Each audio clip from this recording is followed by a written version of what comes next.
Hi there. Have you been confused by all the information that is available about nutrition? Have you ever thought to yourself, I want to be healthy, but I don't know how in this crazy world? If so, you're in the right place to learn everything you need to know about how you can be your healthiest self by improving your digestion. We'll learn how to make the easiest and healthiest sourdough bread to the truth about yeast and sugar. Join me each week and we'll talk about everything from junk food to your protein needs. We will even dive into some unspoken topics like, what is my bowel movement trying to tell me? Or how can my emotions possibly affect my digestion? For more information on how to be your healthiest self, visit us on healthyselfwithfood.com, where we provide resources including recipes, cooking classes, and coaching appointments. I believe to completely take care of your whole self, that it includes what you put on your body. So I'm very happy to introduce you to our amazing sponsor, Gervine Family Farms, where you can find the best smelling soaps and healing body products on the market.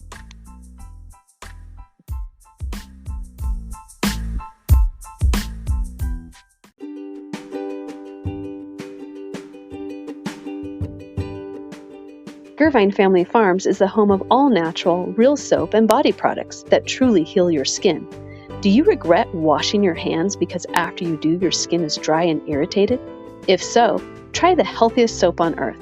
It is made from coconut oil, essential oil for the smell, and herbs or spices for the soap color. All the ingredients are so healthy for your skin that you could eat them, but please don't eat the soap. It doesn't taste good. There are no fillers, synthetic dyes, fragrances, or low-quality oils. Real soap doesn't strip your skin of all your body's natural oils, thus requiring you to use lotion so that your skin doesn't completely dry out. Save money on lotion by using real soap, and you will never be able to go back to your fake beauty bars that you call soap. Find us at GervineFamilyFarms.com. That is GURVINE FamilyFarms.com.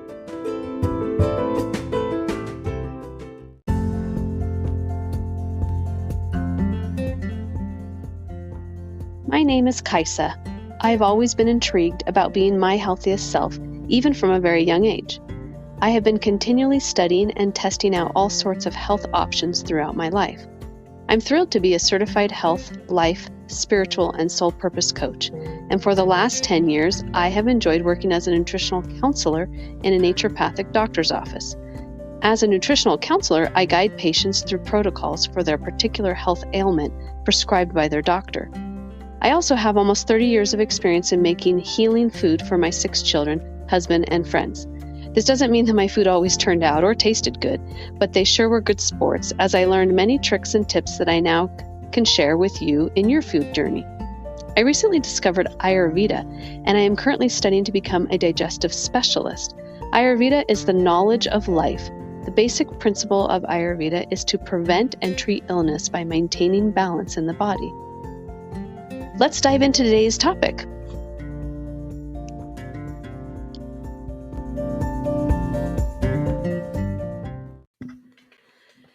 Hello there. Today we're going to talk about communication. My goal is to teach you some new skills that you can use to communicate clearly in your life. I'm not here to diagnose or solve any communication issues you have.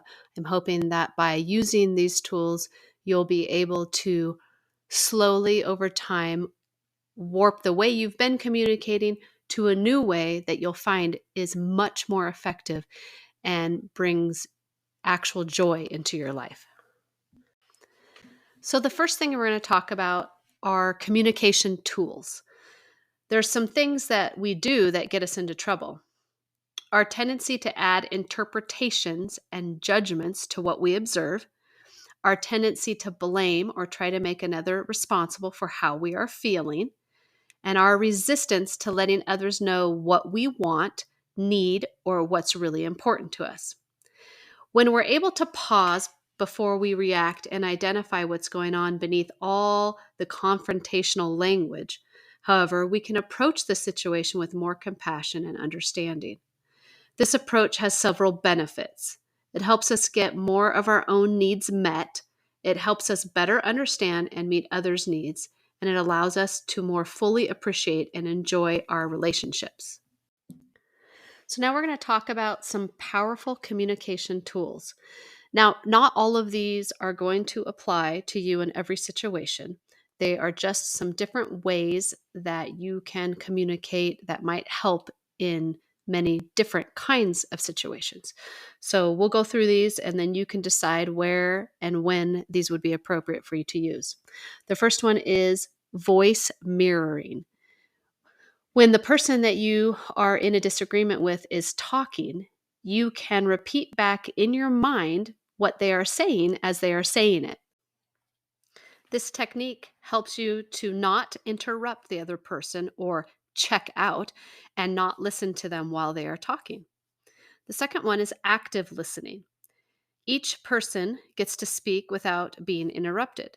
When they are done speaking, they say, "I am complete." This is the cue that the other person can then begin speaking. When they are done, they will then say, "I am complete." Now, it may not look the same way. I think the key in active listening is that you are both listening. So, whether you've communicated ahead of time about that, if it's something that doesn't happen naturally, or if you both are in a place where you are good about listening, waiting till the other person's done before you start talking. You don't necessarily have to say, "I am complete" at the end. It's just a good way of doing it in the beginning if you're training or learning how to do this. The third technique would be to put it in the basket. So, this is a great tool for couples. If you're tired or stressed out and it's not a good time for you to get into it, you can say to them, "Let's put it in the basket," which means I want to wait for a better time to discuss this. You can't do this out of avoidance. It should be really used when you are not at your best and you would rather be in a clearer state of mind when you're going to discuss this important matter. Then your partner gets to ask, "When can we take it out of the basket?" You then need to give them an exact date and time in the next few days as to when you can give this matter your full attention. The next tool is called commitments, and creating commitments for your family or partnership in areas that you are hung up on. These commitments can include agreements to not raise your voice when having a discussion. If someone does raise their voice, the other person has the right to leave the room until the yelling person is ready to speak normally. So, this is just an example of a commitment. You could discuss any type of commitment ahead of time with your family, with your work, with your partner, in what you're trying to achieve. So I think yelling is just one of those examples that, sometimes gets in the way of communicating. It's a natural reaction to, being angry or excited. And so if you can think of something else that needs to have a commitment that's agreed upon ahead of time, you would follow the same pattern of talking about what it is you're trying to achieve. And then if the other person doesn't uphold that, what the natural consequence is going to be, or timeout, or the way to, you know, separate yourselves from that until the conversation can um, conclude in a respectful manner. The next one is asking how come. So, exchanging the rhetorical why for how come can help open up possibilities and solutions. So, sometimes it's all about just the way that we say something. So, if somebody brings up something and you say, "But why?" and it kind of has that attitude with it, that's the rhetorical why. Like, you don't actually really want to know the reason why. You're just saying it like, "Why are you saying that?" And it comes out in a very, demeaning manner. So instead, if we can say, "Well, how come? Why is that? How come?" It doesn't have to be those exact words, but it's more of the approach that we're giving, the question that we're asking, changing the tone so that it is more sincere to actually wanting to know why. And the last of these powerful communication tools is communicating compassionately. So, most communication is an effort to get a core human need met. And if we train ourselves to hone in on the deeper unspoken needs that are underlying and remove harsh language, we can respond more effectively.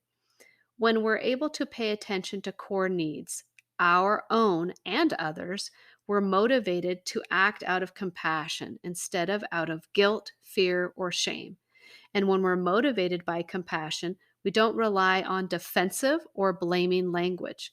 language that stalls and sometimes completely derails effective communication in difficult situations. Instead, we approach others with more kindness and understanding, and in turn, we're more likely to be able to both give and receive what's needed most.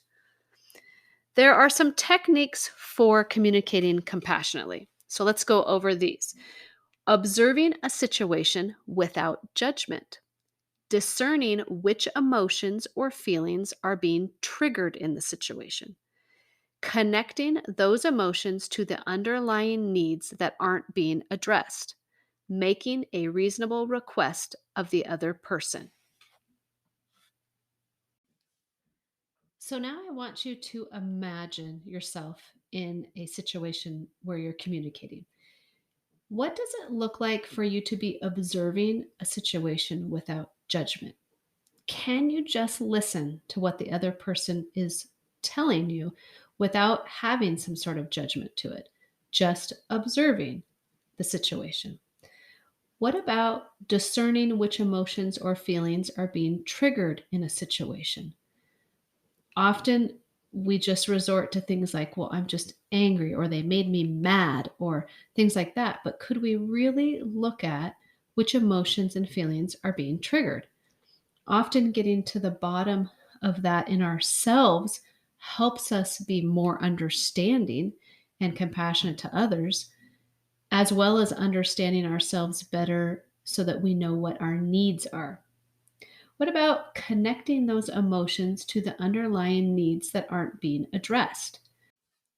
This process definitely takes some work to really look at ourselves and reflect to what are our underlying needs and are they not being met? And often, if that's the case, that is where emotions will come up for us. So, doing some of the work to connect those emotions to the underlying needs that are not being addressed can help us communicate more compassionately. The last one, making a reasonable request of the other person. Is this something that you've ever done before? Often we don't have the skill set of knowing that we can request things from another person because we have some things that kind of hold us up about that. I don't want to be greedy. I don't want to ask for too much. I don't want them to say no. I don't want to be rejected. I don't actually really even know what I want. So there's so many areas where this can be difficult for people. So just looking at this, thinking about it, and trying to understand what is it that we want, and then we can make a reasonable request. So, I want to jump into some examples of ways to express yourself and hearing another with empathy. And so, we'll try to kind of role play this and figure out if it's something that you can start learning to use in your life so that it can fill these different the four steps that we just went over that are techniques for communicating compassionately are going to be expressed in this example that we'll go over. So, the first area in expressing myself with honesty is going to go through four steps. And often we're not honest with ourselves or with others for many good reasons, often to look good or to be right or to make something true, maybe to meet our needs. Um, so just think about how you would fill in these blanks with an example that you have in your life. I'm not really great with coming up with examples because mine always turn out to be silly. But the first step is to say, when I, and then you're going to fill in the blank with what you saw or heard. When I saw or heard, and then the observation. So, what did you observe? We're not going to make a story about it. We're not going to create meaning for it. Just what is the fact of what you saw or heard? Then the next step is I felt. And I felt, and then fill in the blanks with your feelings in a simple non-verbal way. And so, you're going to describe how you felt when you saw or heard the thing that you observed. And then step three is because I was wanting, and then you're going to fill in your wants, needs, hopes. Because I was wanting, there's something that you wanted. different because you felt a certain way about an observation that you had, and now there's something that you want. And the last step is, and I would now like, and then fill in the blank, a request, not a demand, of what you would like. So now there's something that you would like. I saw or heard this one thing happen. I felt this way about it, but because I was wanting, and then you're going to describe what you wanted, needed, or hoped, I now would like a certain request, but not a demand. And that is expressing yourself with honesty so that you've described everything that has happened and why you now want it. The next way is to be hearing another with empathy. So we're not always the ones that are expressing with honesty, but sometimes we're the one that's listening or hearing the other person describe something. And we want to have empathy in what they are describing to us. So the first step is when you, and then you saw or heard the observation, did you feel, now you're going to guess what they might have felt because you were wanting, guess their wants or needs, and would you now like, guess what they might request. So it's pretty similar to when you're expressing yourself with honesty. And now if you're hearing what someone else said, and they may say it totally different, and this is just your way of almost like mirroring it back, but with these 4 steps so that it's clear. When I saw or heard this thing, I noticed the observation, of what happened. Did you feel this way because you were wanting something particular, and now would you like something different? And then of course they'll be able to answer yes or no. You're on track, or you're totally off. But these are just 2 tools that you can use in being very clear about how you understand a situation. You're not adding your opinions or anything to create it into a story. It's just the observation and guessing how someone might feel about it after whatever you observed happened. So there's also a list of needs and feelings that someone could use to fill in these blanks if they were trying to describe what was happening. And I'm not going to go through that whole list, but it's amazing how many lists of needs and feelings there are. So if you're interested in reviewing a list like this just to get more in touch and aware of all the possibilities, this information will be available on my website, healthyselfwithfood.com, under the communications section in the list of essential reading, the blog post area that has lots of different categories and areas where you can glean some information. But the list of needs is not just like 3 things like often we think about. We need food, we need sleep, safety, different things like that. But there's even like connection, and there's about 30 things listed on there. It's not just to be included or to have self-respect but to be seen or to see others. And so it goes both directions there. There's also a category of honesty, play, peace, autonomy, and meaning. And then the feelings, it's not just things like, well, I was afraid, or I'm annoyed, or angry. Under each one of those categories, there's different ways of us feeling about a situation that what we would classify as afraid. So it could be anything from dread to terrified or worried, scared. So this was really eye-opening for me to really realize that there are a lot of different ways that we can feel, and it's good to be able to describe it in more detail so that there's a lot more understanding to what it is that we are feeling. So next we're going to go over appreciation communication. And appreciation communication is a type of communication that creates connection in relationships that they may feel supportive and energizing instead of unsupportive and depleting. Now, a lot of what we're going to talk about in this particular type of communication does apply to relationships, which typically we would assume is a romantic type of relationship. But some of the things in here definitely apply to what communication is for everyone, no matter what type of relationship it is. So, here are some of the facts. When two people are experiencing conflict, they're suffering from a loss of connection. All loss of connection in relationship stems from poor communication. We humans tend to delete, distort, or generalize details of the conversation happening in our own heads, but we still expect others to get us. The root cause of conflict in communication frequently isn't what is said, it's often what isn't said. So, improving your communication in your relationship can help you in the following ways.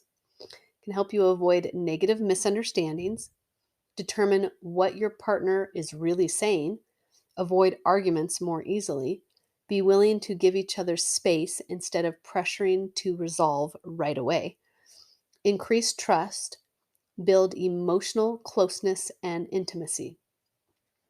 And there are two types of communication, there's the closed heart communication and appreciative communication.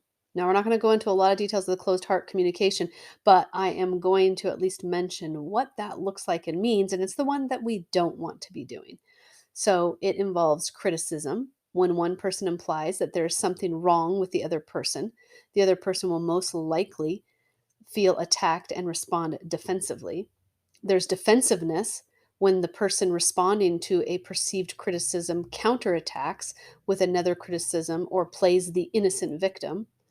Contempt when one person puts themselves on a superior moral high ground or holds the other with disgust. And stonewalling when one person withdraws from the conversation either physically or energetically. So, appreciative communication comes from a lens of appreciation for the other person's map. I'm going to tell you what the map is. Someone's map is how they see the world and why they see it that way.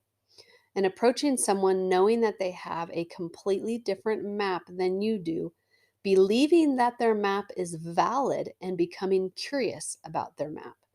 This requires a willingness to temporarily set aside your own assertion that you are right and that the other person is wrong or misguided. Listening with a willingness to consider that the other person has a point of view or unmet need or desire that's right and good, even if it's contributing to a feeling of friction or conflict. So, a way that we can get more curious and learn more about someone's map or how they see things, because this is a really important part of clear communication, and especially with someone that maybe you're married with, or that you're partners with, or that you're a couple with, those kinds of relationships need this understanding of where the other person is coming from.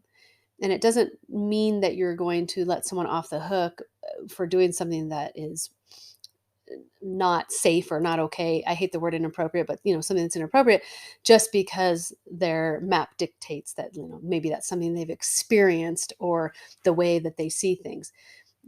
So we'll go more into that. Obviously we still want to have boundaries and we still want to have things that keep us safe, but by not even trying to look at the other person's map or the way that they see the world and why they see it that way, leaves you empty without some amazing knowledge that you could have. And it really makes it a lot easier to be understanding, caring, and compassionate. So, some of the clarifying questions could look like this. If one person says, "It is uncomfortable," the other person could say, "What specifically is uncomfortable?" If someone was to say, "I have to take care of everyone else first," and a clarifying question could be, "Well, what would happen if you didn't?" And then, of course, after we're asking these questions, we're waiting and listening to what the answer is, and that's going to give you the understanding of where they're coming from. Another example is, "I can't tell him the truth. What might happen if you did?" would be a follow-up clarifying question. Those were all what's. This is the when category. So what if somebody said, I always feel underappreciated. You could follow up with a clarifying question of when specifically do you experience that feeling? They could say, I am so anxious. You could say, how do you know when you feel anxious? Or how do you know when to feel anxious? Just trying to understand what maybe triggers that or where they're coming from. Another one is, my partner makes me sad all the time. Someone could follow up with, when was the last time you didn't feel sad because of your partner? So you're having them talk more about the situation so that they can give more detail instead of just assuming that we understand, my partner makes me sad all the time. Well, we know it can't be all the time, but maybe they can clarify what that really looks like to them. And we also have to understand that we're not going to really ask these clarifying questions unless we really do want to get into this conversation or have more information. So, with someone that's a complete stranger, you wouldn't do this because you maybe don't want to know this kind of information. So, this is definitely the type of communication you would have with someone that you're close to and that you want to understand so that you can, be more compassionate and be there for them. Here are some how questions. If someone said, he rejected me, you could follow up with a clarifying question of, how specifically did he reject you? And this one's a good example of someone just stating something without, very much information. And if you're automatically in your mind going to, well, how do they know that?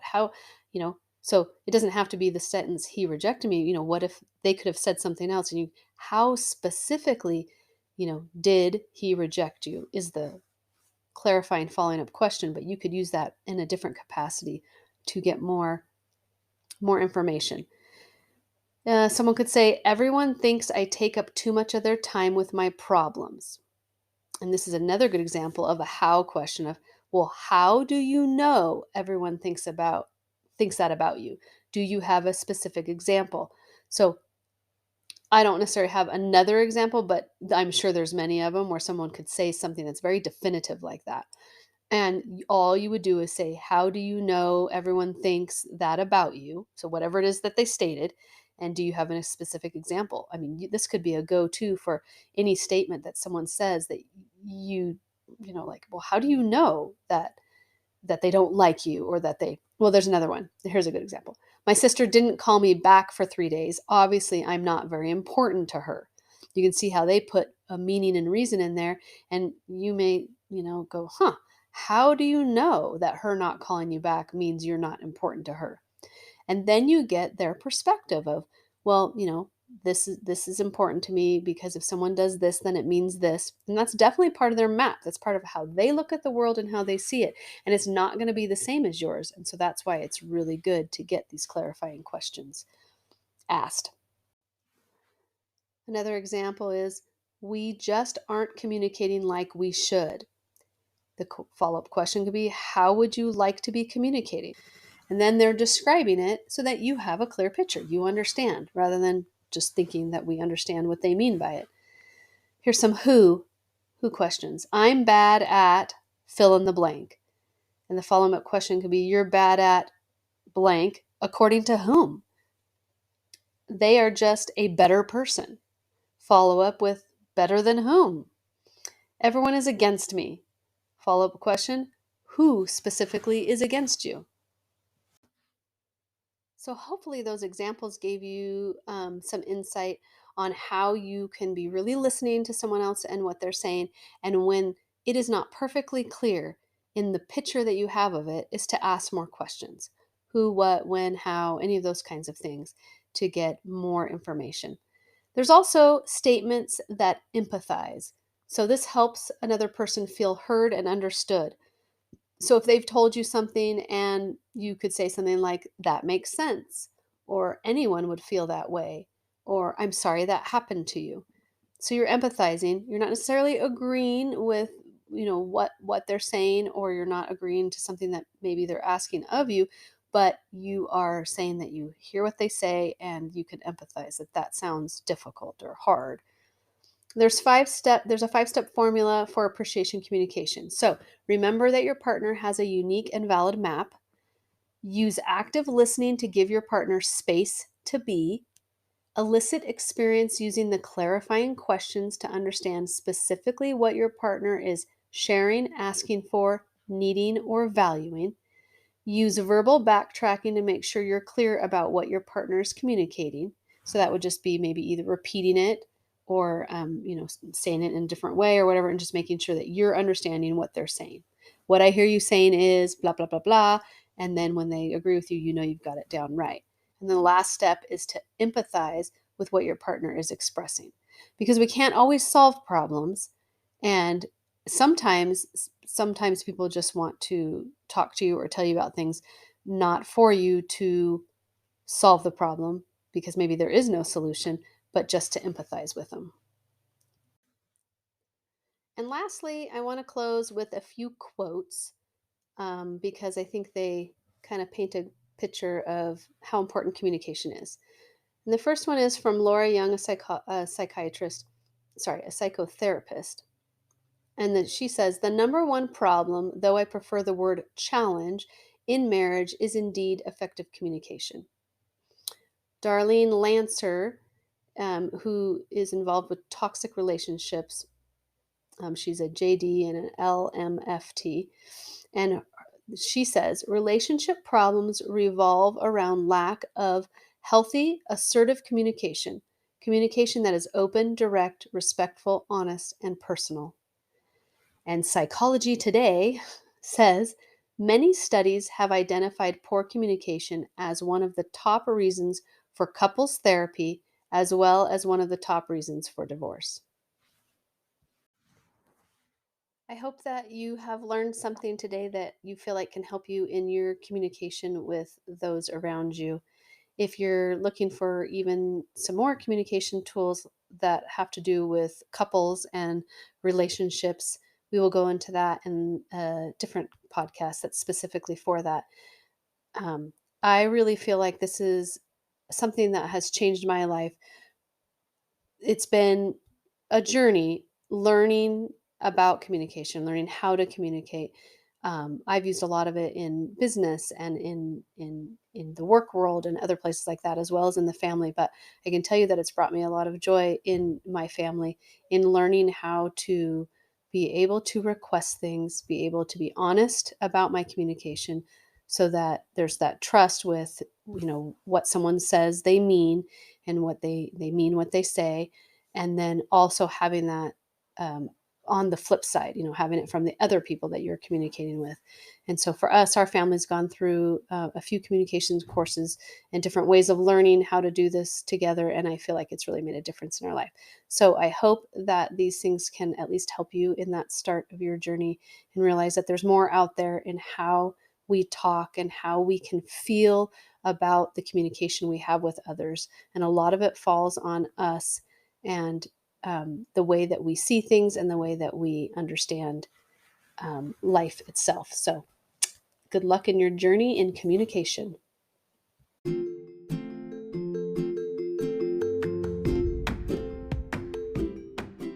To be your healthiest self, join me each week as we talk about a new topic that can help you, your family, and your loved ones in your life to be your healthiest self.